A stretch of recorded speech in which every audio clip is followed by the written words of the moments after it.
So hello everyone, welcome to my blog. তোমরা আগের ব্লগে নিশ্চয়ই দেখেছো আমি আলিপুরদুয়ার চলে এসেছি শ্বশুরবাড়ি কলকাতা থেকে। তো এসে একটা কিছু প্রবলেমের জন্য এসছি এখানে। কিন্তু এখানে আসার পর এখানে ঠান্ডাটা অনেক। এখন মাঘ মাসে তো এখানে আরও ঠান্ডা পড়ে, মানে মাঘ মাসটাই লাস্ট ঠান্ডা থাকে, তারপর আস্তে আস্তে ঠান্ডা কমে যায়। কিন্তু যতই হোক, ঠান্ডা পড়ুক আর না পড়ুক, আমাদের তো কাজটা বাড়ির কাজ করতেই হবে।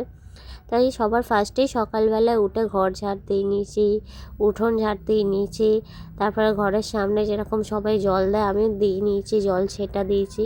অনেকে গোবর দেয়, মানে গ্রাম সাইডে হোক শহর সাইডে অনেকেই দেয় গোবর, আমি ওটা দিই না, এমনি জলটাই দিই।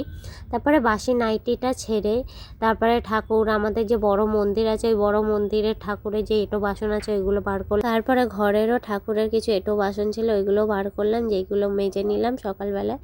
যেহেতু সবাই ঘুমাচ্ছিল, ঘুম থেকে কেউই ওঠেনি, তাই ভাবলাম টুকটাক করে আস্তে আস্তে এই কাজগুলো সেরে ফেলি। কারণ আমি সবার আগে উঠি, 7টার দিকে ঘুম থেকে উঠি, তাই ঠাকুরের বাসনটা মেজে নিলাম।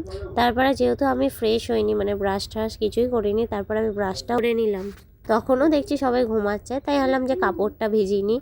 মানে এখন সকালবেলা মা আমাকে কাজ করতে বারণই করে, মানে এখন এতটাই ঠান্ডা এদিকটায়, তাই বলে এখন কোনো কাজ করবি না সকালে উঠে, জলের কাজ তো একদমই না।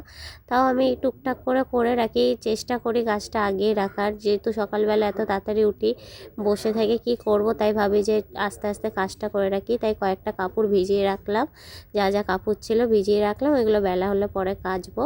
তারপরে সবার জন্য চা করলাম, সবাই ঘুম থেকে উঠে গেছিলো, চা করলাম, নিজে চা খেলাম। আর বাবা বেথে শাক এনেছিল, মানে বেথে বলতে আমাদের কলকাতার ওইদিকে বেথে বলে, এদিকে বথুয়া বলে। তো সেই বথুয়া শাকই এনেছিল, সেই শাকটা আমি আর শাশুড়ি মিলে বাছলাম।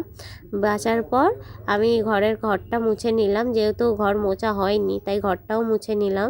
সবাই ওঠার পরে আমি ঘরটা মোছার চেষ্টা করি সকালবেলায়, কাউকে ডিস্টার্ব করি না। তারপরে নিজে ফ্রেশ হলাম, চান করলাম। সো দ্যাটস ইট, আজকের ব্লগটা এইটুকুই।